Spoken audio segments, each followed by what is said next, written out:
Hello everyone and welcome back to Mathboltmaster. আৰম্ভ কৰো আমাৰ আজিৰ সেশনটো তো আজিৰ সেশনটো হ'ব এটা ভিডিও সেশন আমাৰ টপিকটো নাম হৈছে creating rectangles with a given area 1 তাৰ মানে আমি অলৰেডি কি কৰিছো স্কয়াৰ টাইপ শেপ যদি থাকে তেনেহলে আমি ইউনিট স্কয়াৰ ইউজ কৰি পেলাই তাৰ এৰিয়া ওলাইছিলো আজি আমি কি কৰিম স্কয়াৰ ইউজ কৰি পেলাই ৰেক্টেংগল বনাবলৈ চেষ্টা কৰিম তো লেটস বিগিন তো ইয়াতে এটা গ্ৰিড দিয়া আছে ঠিক আছে গ্ৰিডত সৰু সৰু স্কয়াৰছ আছে যিবোৰ হৈছে আমাৰ ইউনিট স্কয়াৰ ইয়াতে হতি কৈছে each small square on the grid has a area of 1 square unit তো তাৰ মানে আমাৰ এটা সৰু স্কয়াৰ যদি লওঁ এটো হৈছে আমাৰ 1 by 1 তাৰ মানে each side length বোৰ হৈছে 1 হেকানে এটো কোৱা হয় 1 square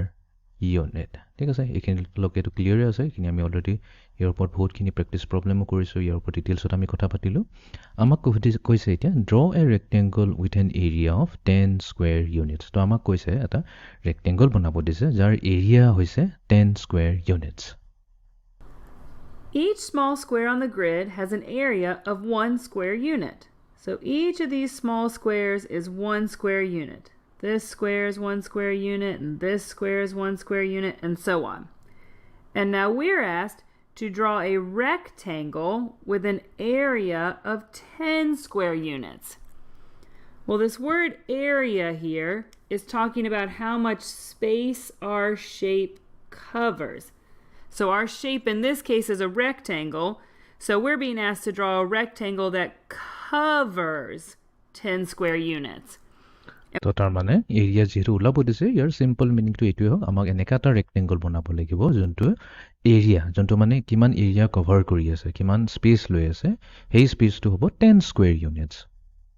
Now we know that each of these is 1 square unit, so we want a rectangle that covers 10 of the square units.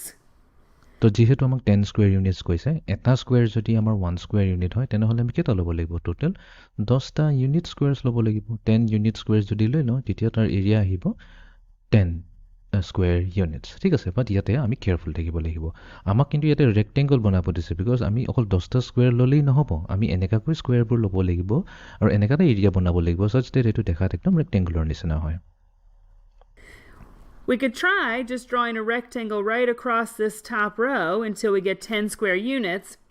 But the problem there is there's only 1, 2, 3, 4, 5, 6, 7 square units going across the top. So we তো ইয়াতে কৈছে তো rectangle বনো আমি এটা কাম কৰিব পাৰো সো লেটস আমি এটা ৰেক্টেংগল ললো ৰেক্টেংগুলাৰ ডেফিনিশনৰ মতে কি হয় ৰেক্টেংগুলাৰ ডেফিনিশনৰ মতে এটা লেংথ দিগল থাকিব আৰু উইডথটো অলপ কম থাকিব তো আমি তেনেকাকৈ যদি লৈ লওঁ 10টা 1 2 3 4 5 6 7 8 9 10 তাৰমানে 1 2 3 4 5 6 7 8 9 10 এনেকাকৈ কৰিলে আমি কি 10টা স্কয়াৰ ইউনিটস ইউজ কৰি পেলাই আমি এটা ৰেক্টেংগল বনাব পাৰো বাট যদি আমি গ্ৰিডটোত চাওঁ গ্ৰিডত আমাৰ এটা দুটা তিনটা চাৰিটা পাঁচটা ছয়টা সাতটা মাত্ৰ 7 স্কয়াৰস দিয়া আছে তো 7 স্কয়াৰ দিয়া মানে কি হয় ইয়াতে তিনটা স্কয়াৰস ইয়াতে দিয়াই নাই তো যদি তিনটা স্কয়াৰস এই তিনটা স্কয়াৰ যদি দিয়া নাই তেনেহলে এটো ৰেক্টেংগলটো হৈ আছে বাট এটো এৰিয়াটো কি হ'ব এইখিনি পৰা এইখিনিলৈ যদি আমি কাউন্ট কৰো তেনেহলে অকল 7 হে হ'ব 7 স্কয়াৰ ইউনিটসে হ'ব তো 7 স্কয়াৰ ইউনিটসটো আমাক ৰেক্টেংগল বনাবলৈ দিয়া নাই আমাক তো 10 স্কয়াৰ ইউনিটসৰ ৰেক্টেংগল বনাব দিছে তো তেনেহলে আমি কেনেকৈ বনাম ৰেক্টেংগলটো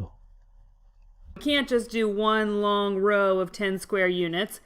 We can't do one long column either because 1, 2, 3, 4, 5, 6. Same issue to আমাৰ তলতো হয় তো আমি এনেকৈ দীঘল এটা ৰেক্টেংগল ল'ব নোৱাৰো because ইয়াতে যদি কাউন্ট কৰো 1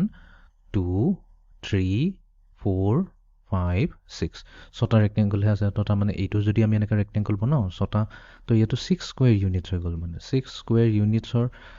হৈ প্লে আমি ৰেক্টেংগল বনালো তো তাৰ মানে ইয়াৰ এৰিয়াটো 6 স্কয়াৰ ইউনিটসে হ'ল এইটোটো 10 নহল তো তেনেহলে কেনেকা বনাম Only 6 square units, so we can't draw a rectangle going down like that either because we need 10 square units. So that means we're going to have to break up our 10 into equal groups. Since it can't all fit on one row, we're going to have to break up the unit squares into groups. So we can break up a 10 into 2 groups of 5 or 5 groups of 2. Either one of those will work. So let's do that. Let's draw ourselves a rectangle. So, এই প্ৰবলেমটো যোনটো হৈ আছে যেহেতু আমি সিধাকৈ লব নোৱাৰো বা এনেকা দীঘলকৈ লব নোৱাৰো তো আমি কি কৰিম গ্ৰুপিং কৰিম তো গ্ৰুপিং কৰা মিনিংটো কি হ'ল গ্ৰুপিং কৰা মানে আমি দুটা গ্ৰুপ ল'ব পাৰোঁ 2 times 5 এনেকা গ্ৰুপ ল'ব পাৰোঁ মানে 2 গ্ৰুপছ আছে ঠিক আছে দুটা গ্ৰুপছ আছে আৰু এটা গ্ৰুপত 5টা ৰেক্টেংগল থাকিব আইদাৰ এইটো কৰিব পাৰোঁ অৰ আমি 5টা গ্ৰুপ ল'ব পাৰোঁ 5টা গ্ৰুপ ল'ম আৰু ইচ গ্ৰুপত আমি দুটাকৈ স্কুৱেৰছ ল'ম 5 স্কুৱেৰছ SQ মানে স্কুৱেৰছ আৰু 5টা গ্ৰুপ যদি লওঁ তেনেহ'লে দুটা স্কুৱেৰছ বিকজ 2 multiplied to 5 10 হৈ যায় বা 5 multiplied to 2 10 হৈ যায় তেতিয়া আমাৰ প্ৰব্লেম সলভ হৈ যাব তো এতিয়া আমি এইটো ড্ৰ কৰিবলৈ চেষ্টা কৰিম We'll start up here. Here's a rectangle. And let's see, that's 5. And we can space to make sure that covers the whole square unit. There we go. So here's our rectangle. And this rectangle covers 1, 2, 3, 4, 5. There's the first row 5. And the second row 5 has unit squares 6, 7, 8, 9, and 10. So আমি ইয়াতে কি কৰিলোঁ দুটা group বনালোঁ ঠিক আছে এটা ওপৰত এটা গ্ৰুপ এটা বনালোঁ লেটছ সে এইটো এটা গ্ৰুপ হৈ গ'ল ফাৰ্ষ্ট গ্ৰুপ এইটো গ্ৰুপত আমি কেইটা ল'ম 1 2 3 4 5 1 2 3 4 5 5টা স্কুৱেৰ ল'লোঁ এইটোৱে কৈছোঁ তো ফাৰ্ষ্ট গ্ৰুপত আমি 5টা স্কুৱেৰ ল'লোঁ আৰু এটা গ্ৰুপ বনাম এইটো আমাৰ তলত হৈ যাব এটা ছেকেণ্ড গ্ৰুপ তো ইয়াতে আমি আৰু 5টা স্কুৱেৰ বহাই দিম এইটো হৈ গ'ল 6 7 8 9 10 তো তেনেহ'লে কি হৈ গ'ল পুৰা 10 স্কুৱেৰছ আহি গ'ল তো এইটোৱে হ'ব কি 10 ইউনিট স্কুৱেৰছ তো আমাৰ ৰেক্টেংগলো হৈ গ'ল আৰু গোটেই ৰেক্টেংগুলাৰ এৰিয়াটো 10 স্কুৱেৰ ইউনিটছ হৈ গ'ল here's one perfect answer, a rectangle that has 2 rows of 5 square units. And we could have drawn this rectangle anywhere on the grid. It doesn't matter. We could have drawn it down here with 2 rows of 5 or right here with 2 rows of 5. Any rectangle covering 2 rows of 5 has an area of 10 unit squares.